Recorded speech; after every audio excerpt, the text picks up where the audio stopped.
ডিসেম্বরের শুরুতেই মালয়েশিয়ায় অবৈধ অভিবাসন বিরোধী অভিযানে ব্যাপক ধরপাকড় শুরু হয়েছে।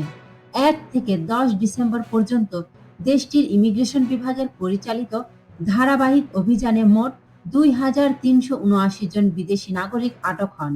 এর মধ্যে সবচেয়ে উদ্বেগজনক বিষয় হল আটক ব্যক্তিদের বড় অংশ 1,425 জনই বাংলাদেশি।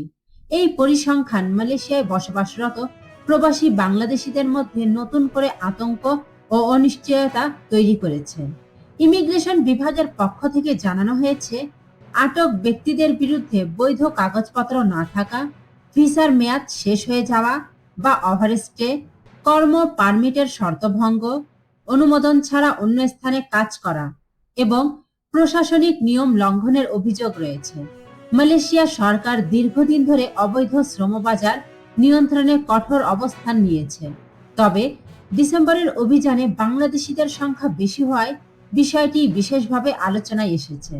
বিশেষজ্ঞরা বলছেন, মালয়েশিয়ায় বাংলাদেশি শ্রমিকদের বড় একটি অংশ দালাল বা মধ্যস্থ ভোগীদের মাধ্যমে দেশটিতে প্রবেশ করেন। বিপুল অর্থ ব্যয় করে আসার পরও অনেক সময় তারা প্রতিশ্রুত কাজ পান না।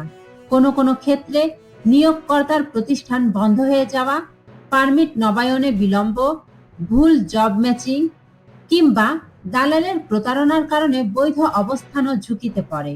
ফলে অনেক শ্রমিক অজান্তেই অবৈধ হয়ে যান এবং অভিযান শুরু হলে তারাই সবচেয়ে বেশি বিপদে পড়েন। অন্যদিকে প্রবাসী বাংলাদেশিরা অভিযোগ করেছেন, অনেক সময় পূর্ব ঘোষণা ছাড়াই অভিযান পরিচালিত হয়। কর্মস্থল ও আবাসস্থলের দূরত্ব, পরিবহন সংকট কিংবা হঠাৎ চেকের কারণে সব সময় কাগজপত্র সঙ্গে রাখা সম্ভব হয় না। এসব বাস্তবতা বিবেচনায় নিয়ে তারা মানবিক দৃষ্টিভঙ্গিতে ব্যবস্থা নেওয়ার দাবি জানিয়েছেন। মালয়েশিয়া সরকার বলছে, দেশের নিরাপত্তা নিশ্চিত করা এবং শ্রমবাজারকে সুশৃঙ্খল রাখতে অবৈধ অভিবাসীদের বিরুদ্ধে কঠোর ব্যবস্থা নেওয়া ছাড়া বিকল্প নেই। ডিসেম্বর মাস জুড়ে এ অভিযান চলবে বলে জানিয়েছে কর্তৃপক্ষ। আটক ব্যক্তিদের ইমিগ্রেশন ডিপোতে রাখা হয়েছে এবং আদালতের মাধ্যমে তাদের বিরুদ্ধে পরবর্তী আইনি প্রক্রিয়া শুরু হবে। এই পরিস্থিতি বাংলাদেশের জন্য একটি বড় সতর্কবার্তা হিসেবে দেখা হচ্ছে।